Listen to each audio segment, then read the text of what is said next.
You did not waste your potential. A dopamine deficiency stole it from you. And I'm about to teach you how to get it back. Hi, I'm Alora. I'm getting a PhD in neurodivergent creativity, and I make tools for neurodivergent people that nobody else will.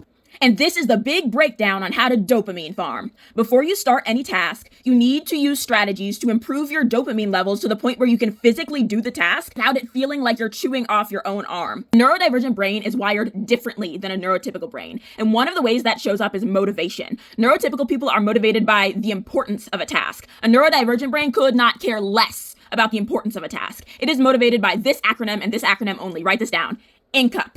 Interest, novelty, challenge, urgency, passion. Nothing else. You can't make your brain care about something being important when it's wired for INCUP. So what you do is you find a way to connect your task back to your passion. And before you start any task, you need to use these strategies to improve your dopamine levels. You need to dopamine farm to the point where you can physically do the task without it feeling like you're chewing off your own arm. And now, the fun part. I'm about to teach you how to dopamine farm. What is dopamine farming? It's actively using science-backed ways to develop and encourage dopamine production in your brain without medication. It also works if you're on medication, and you should be. You really should. It's a new, innovative technique that I've been developing as a neurodivergent person who develops tools for neurodivergent people because I want you to be able to do what you dream. I think you deserve to be able to have the dopamine necessary to live the life you want to be leading right now. And so these dopamine farming cards are over 1,000 ways to encourage dopamine production in order to get your life back. Ways to stimulate dopamine.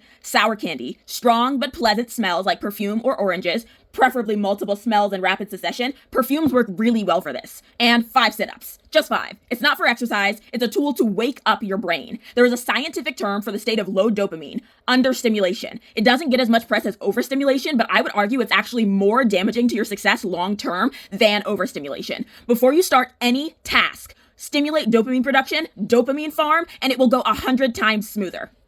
Here's something interesting I learned in the neuroscience part of my research. The mechanism that keeps a kid with ADHD from doing a task they are procrastinating on is actually, on a brain scan, the same mechanism in your brain that keeps you from being able to chew off your own arm unless you're trapped under a boulder and chewing off your own arm is the only thing between you and dying. The exact same mechanism. That's how unfathomable it feels. Look into the self-preservation system in fight or flight if you want more information about this. It's most often phrased as the ability to bite off your own finger if you're searching on Google. I am a scientist. I am an academic. I'm not an influencer. I make these videos because my community deserves better. You deserve better. So I make these tools for you because I believe you can achieve incredible things no matter what the people tell you about being a burnout or being a failure. They're wrong.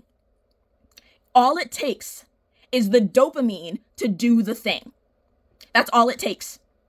I was only able to do all the things I did, being a youth poet laureate and a presidential scholar of the arts and getting this PhD, because I had the dopamine to do it. I'm only selling these to fund my nonprofit where I teach middle schoolers in Tennessee how to survive in a world that is not designed for our brains.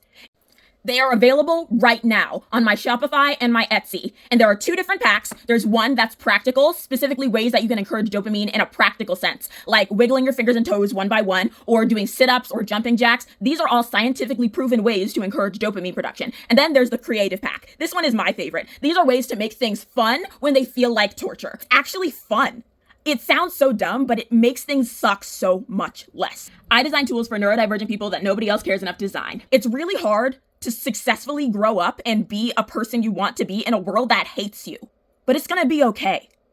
I'm here to help. Leave me your peculiar neurodivergent issues that nobody seems to be able to solve in the comments, and I'll do my best.